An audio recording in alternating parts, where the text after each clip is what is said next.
मागच्या 3 तारखेला महायुतीच्या सरकारमध्ये आदरणीय लोकनेते या राज्याचे द्रष्टे मुख्यमंत्री देवेंद्रजी फडणवीस साहेबांनी राज्यातल्या आदिवासींच्या अतिशय जिव्हाळ्याचं आणि महत्त्वाची असणारी जी मागणी अनेक वर्षापासून जी प्रलंबित होती, आदिवासी समाजामधले असणारे लोकशाही मार्गाने निवडून येणारे आमचे सगळे लोकप्रतिनिधी, सामाजिक क्षेत्रामध्ये काम करणारे वेगवेगळ्या संघटनेची अनेक दिवसापासूनची जी मागणी होती, देशाच्या स्तरावर ज्या पद्धतीने अनुसूचित जमातीसाठी जे राष्ट्रीय आयोग आहे त्या धर्तीवर राज्यामध्ये आयोग असलं पाहिजे अशा पद्धतीची आमची सगळ्यांची मागणी होती।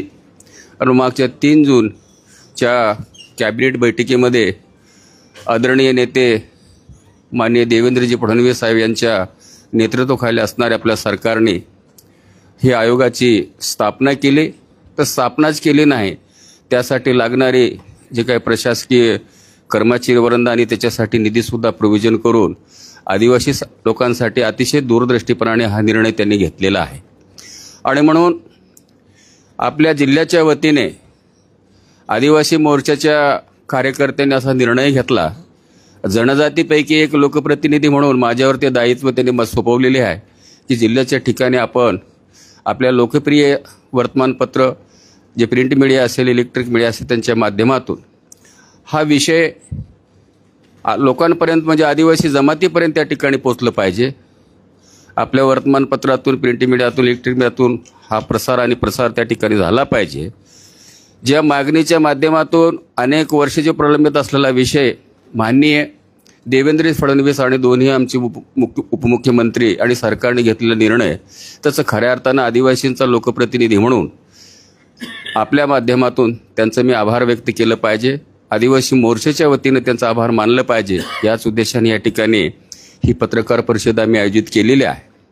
आपल्या सगळ्यांना ज्ञात आहे, भारतीय संविधानाच्या नुसार देशामध्ये आमचे पालक म्हणून आदिवासी असतील किंवा जातीचे असतील किंवा जमातीचे असतील, पालक म्हणून हे देशाच्या स्तरावर राष्ट्रपती असतात। त्याच पद्धतीने राज्यस्तरावर आमचे पालक हे राज्यपाल असतात। त्याच पद्धतीने अनुसूचित जमातीसाठी जी सल्लागार जी परिषद असते, त्या परिषदेचे खऱ्या अर्थाने त्याचे अध्यक्ष राज्याचे मुख्यमंत्री असतात। आणि त्याच अनुषंगाने जे दुसरी आणखी विधिमंडळातले जे काय आमचे आदिवासी समाजासाठी जे कल्याण समिती असते, त्या समितीमध्ये सुद्धा 20-22 निवडून येणारे आमचे लोकप्रतिनिधी, त्यांचा एक समितीचा अध्यक्ष असतो। त्याहीपेक्षा हे संविधानिक अशा पद्धतीचा घटनात्मक दर्जा असलेला, ज्याला एक प्रकारचे न्यायालय आपण म्हणू, अशा पद्धतीचं असणारं आदिवासींसाठी हा राज्यस्तरीय असणारं अनुसूचित जमातीसाठीचा असणारा राज्यस्तरावरचा आयोग स्थापन करून माननीय मुख्यमंत्री देवेंद्रजी फडणवीस साहेबांनी अतिशय मोलाचं असणारं काम आमच्या लोकांच्या, आदिवासी लोकांसाठी हिताचा निर्णय घेतलेला आहे। त्याबद्दल आमच्या सर्व जिल्ह्याच्या स्तरावरचे नेतृत्वाच्या माध्यमातून, आदिवासी मोर्चाच्या माध्यमातून त्यांचं मनापासून या ठिकाणी आम्ही आभार व्यक्त करतो। आणि त्यांनी ज्या उद्देशासाठी हा निर्णय घेतला आहे त्या संबंधाने हा विचार आमच्या लोकांपर्यंत, ज्यांची लोकांचीच मागणी होती त्याची पूर्तता झालेली आहे, हे विषय लोकांपर्यंत गेलं पाहिजे आपल्या वर्तमानपत्राच्या माध्यमातून, हे सांगण्यासाठीच हा पत्रकार परिषद या ठिकाणी मी आयोजित केलेला आहे। आणि ही जी प्रेसनोट आम्ही तयार केली ते सुद्धा मी या ठिकाणी आपल्याला देणार आहे। तर आपल्या लोकप्रिय दैनिकातून, प्रिंट मीडियाच्या माध्यमातून आणि जे काय इलेक्ट्रिक मीडिया आहे आपल्या माध्यमातून हा विषय आमच्या लोकांपर्यंत जावा, हीच आपल्याला सगळ्यांना या ठिकाणी विनंती करतो। आणि अल्प नोटीसद्वारे आपल्याला या पत्रकार परिषदेमध्ये उपस्थित राहावं अशी आम्ही विनंती केल्यानुसार आपण मोठ्या संख्येने या ठिकाणी आलेले आहात, त्याबद्दल तुमचं मनापासून या ठिकाणी आभार व्यक्त करतो।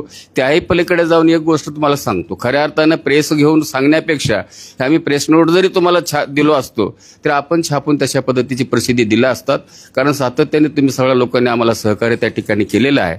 पण जास्तीत जास्त हा जो धोरणात्मक आणि ऐतिहासिक त्या पद्धतीने लोकांच्या हितासाठी घेतलेला जो सरकारचा निर्णय आहे, आणि आमचं आदिवासी म्हणून आमचे एक कर्तव्य ठरते की राज्याचे मुख्यमंत्री आणि दोन्ही उपमुख्यमंत्री आणि या सरकारचं आभार व्यक्त केलं पाहिजे, अशी आमची भूमिका किंवा आमची भावना झाली, त्यामुळेच ही पत्रकार परिषद या ठिकाणी घेत आहोत. याबद्दल आपण सगळं उपस्थित झालं त्याबद्दल तुमचं मनापासून या ठिकाणी आभार व्यक्त करतो आणि आपल्याला ही माझी प्रेस नोट या ठिकाणी देतो. धन्यवाद. या आयोगामध्ये एक अध्यक्ष असतात आणि 4 अशासकीय सदस्य असतात, त्याच्यापैकी एक उपाध्यक्ष होईल. एकूण 5 लोकांची समिती आहे. संविधानिक समिती असल्यामुळे शक्यतो माजी न्यायमूर्ती अध्यक्ष त्यांचा अध्यक्ष असतो, परंतु विधिमंडळाच्या सभागृहामध्ये सिनियरिटीप्रमाणे अनेक वर्ष ज्यांनी सभागृहामध्ये काम केले असेल आमच्या जमाती म्हणजे आदिवासी जमातीपैकी, खरं म्हणजे तर ही आमच्या अनुसूचित जाती आणि जमातीचा आयोग सुरुवातीपासून राज्यामध्ये आहे. ही एकत्रित काम होतं त्यावेळेस. आता हे कालच्या 3 तारखेच्या याच्यामुळं हे स्वतंत्र आदिवासी जमातीसाठीच असणारा आयोग या ठिकाणी गठीत झाले. 5 लोकांची संख्या त्या ठिकाणी असते.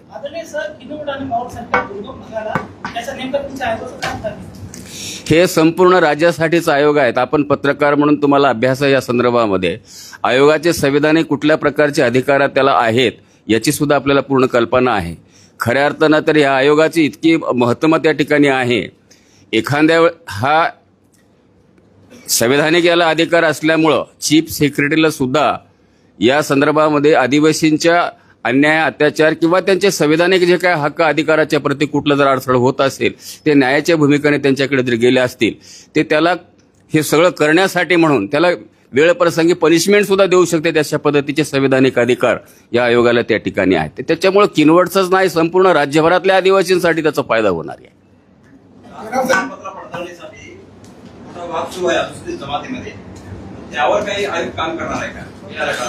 नाही, आयोग स्वतंत्र त्यांची एक वेगळी यंत्रणा आहे. जात पडताळणीची समिती घटनात्मक एक त्याचा एक दर्जा वेगळा आहे, परंतु तशा पद्धतीच्या तक्रारी जर आयोगाकडे आल्या तर आयोगाला सुद्धा ते आयोग त्या ठिकाणी सूचना देऊ शकते.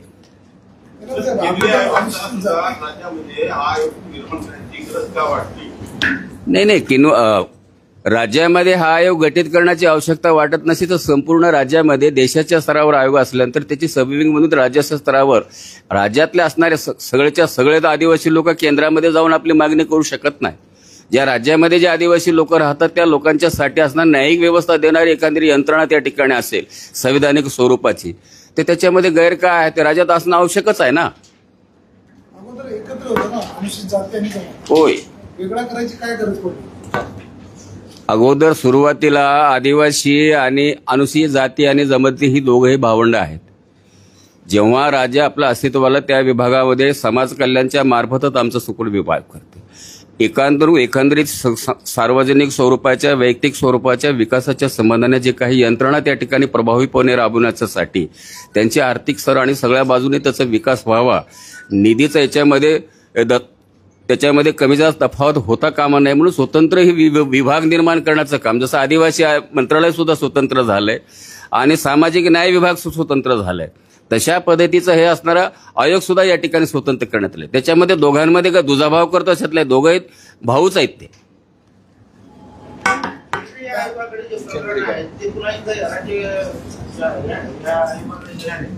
राज्य आयोगाला जर वाटलं त्या ठिकाणी केंद्राच्या स्तरावरचा विषय असेल तर राज्य आयोग केंद्र स्तरावर ते त्या ठिकाणी त्याची तशा पद्धतीचा अहवाल त्या ठिकाणी सादर करतील आणि दोघाही मिळून तशा पद्धतीचं मग केंद्राचा विषय असेल तर केंद्राला सुद्धा राज्याला सुद्धा आदेश करण्याचे अधिकार आहेत.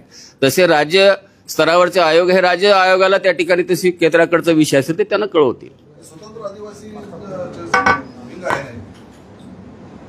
हो ना, आदिवासी विभागाचे पैसे लाडक्या बहिणी योजनेकडे वळवले म्हणून चर्चा होती, वळवले असेल ते कोणता आयोग आदिवासींचा? नाही, अडचण अशी आहे, अर्थसंकल्पामध्ये स्वतंत्र आदिवासींसाठीच असेल किंवा आमच्या मागासवर्गीय म्हणजे अनुसूचित जातीसाठीच असेल, ह्या स्वतंत्र अशा पद्धतीचे असणारे दोन्ही विभाग आहेत. त्याच्यासाठी अर्थसंकल्पामध्ये तरतूद केल्यानंतर ती निधी वार्षिक जे काय तरतूद होते त्याच्यापासून निधी दिला जाते. एखादी गोष्ट त्या ठिकाणी समजा हा अर्थमंत्र्याचा जरी अधिकार असला तर राज्याचे प्रमुख म्हणून एखादी निधी त्या ठिकाणी वळती करून आपण त्यांचं म्हणजे त्या जमातीवर अन्याय करतो अशातला भाग नाही.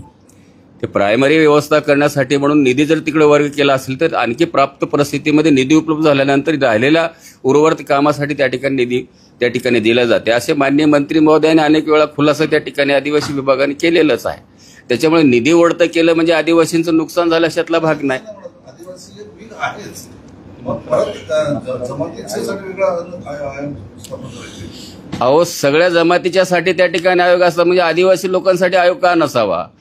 केंद्राच्या स्तरावर आयोग असल्या कारणानं राज्याच्या स्तरावर आयोग करावी अशा पद्धतीची लोकांची मागणी होती आणि त्या मागणीला अभिप्रेत असूनच आयोगाची निर्मिती राज्याच्या मुख्यमंत्र्यांनी या ठिकाणी केली, म्हणून त्यांचे आम्ही आभार मानतो. सध्या परिस्थितीमध्ये लाडकी बहीण योजनेसाठी म्हणून प्रत्येक विभागाचे म्हणजे जे कमी आता काम आजची सकाळची न्यूज आहे 410 कोटी रुपये अनुसूचित जमातीचे जातीचे वळवले, आता आदिवासीचे कारभारावर वळवले. नाही वर्तमानपत्र असं जर होत असेल, आयोग या शिक्षणाचे पैसे तिकडे वळवत असतील, तर आता नवीन आपण अनुसूचित जमातीचे स्वतंत्र आयोग काढला आहे, याचं कितपत त्याच्यामध्ये हे होईल म्हणजे यशस्वी होईल? नाही तुमचं म्हणणं अगदी बरोबर आहे आणि म्हणून संवैधानिक अशा पद्धतीचं जे आयोगाला त्या ठिकाणी अधिकार आहेत.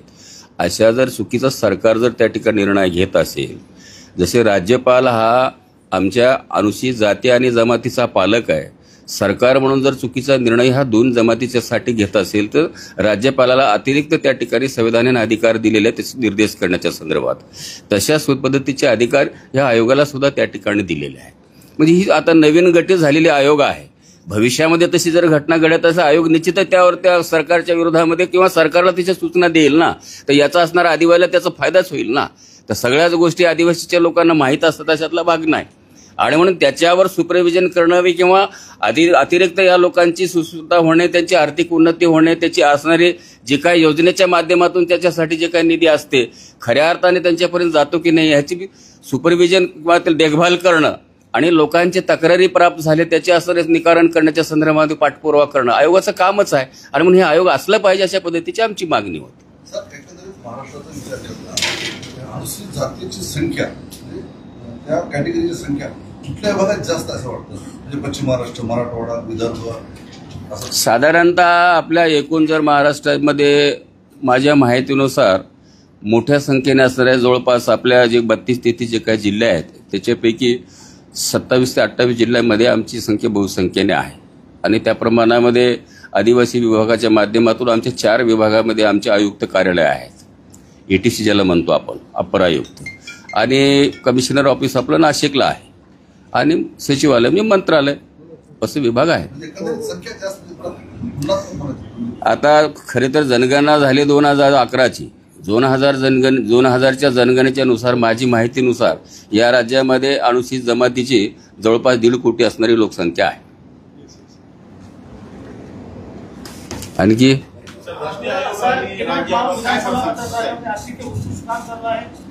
आम्ही सगळं बघतो, सगळं हे करतो, पण सर आणखी काही आपल्याला करावं लागेल अशी भावना आहे नाही?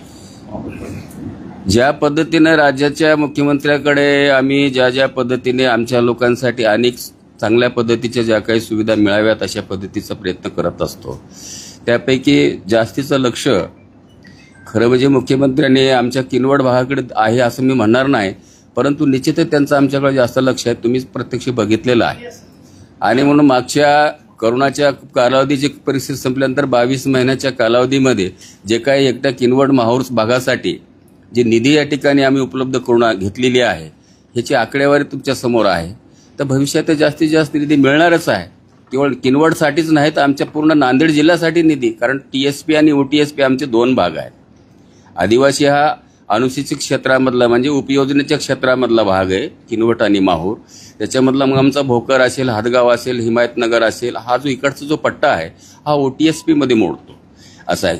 100 रुपये जर आम्हाला मिळाले असतील तर त्या ठिकाणचे 75 रुपये हे किनवट माहूरमध्ये खर्च होते आणि 25 रुपये आमचे इकडे जे भावंड आहेत त्यांना खर्च होतो. पण आता प्रोव्हिजन असं झालंय की त्यांना सुद्धा समप्रमाणामध्ये आपण निधीचे प्रोव्हिजन त्या ठिकाणी केलेलं आहे. थँक्यू सर, खूप धन्यवाद.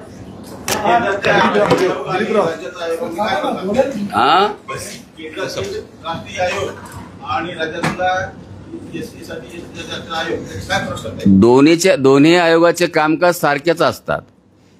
त्यांच्या चेअरमॅनला तेच अधिकार असतात, राज्याच्या आयोगाला तेच अधिकार असतात. संवैधानिक अधिकार आहे. न्यायालय ज्या तिथला जो ज्या चीफ जस्टिस जसा असेल ना तशाच पद्धतीचं इथला जस्टिस आहे, न्यायमूर्तीचा असतो ना तशाच पद्धती. त्याच्यामध्ये काय फरक राहण्याचा असतो?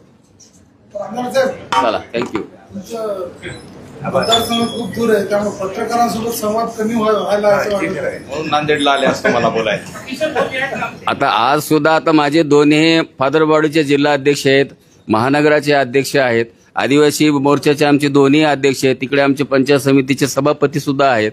आता नूतन अलीकडेच आमचे विभागाचे मराठवाडा विभागाचे जे संयोजकपदी नियुक्ती झालीचे आहेत चैतन्य बापू देशमुख, आमचे दिलीपदादा ठाकूर आहेत.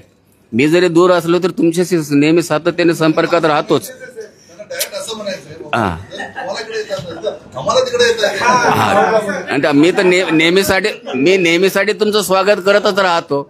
आता तुम्ही तिकडे येण्यामध्ये कमी पडता तो माझा दोष नाही. सगळ्यांचा खूप धन्यवाद. या ठिकाणी अल्पप्रवासी व्यवस्था केलेली आहे.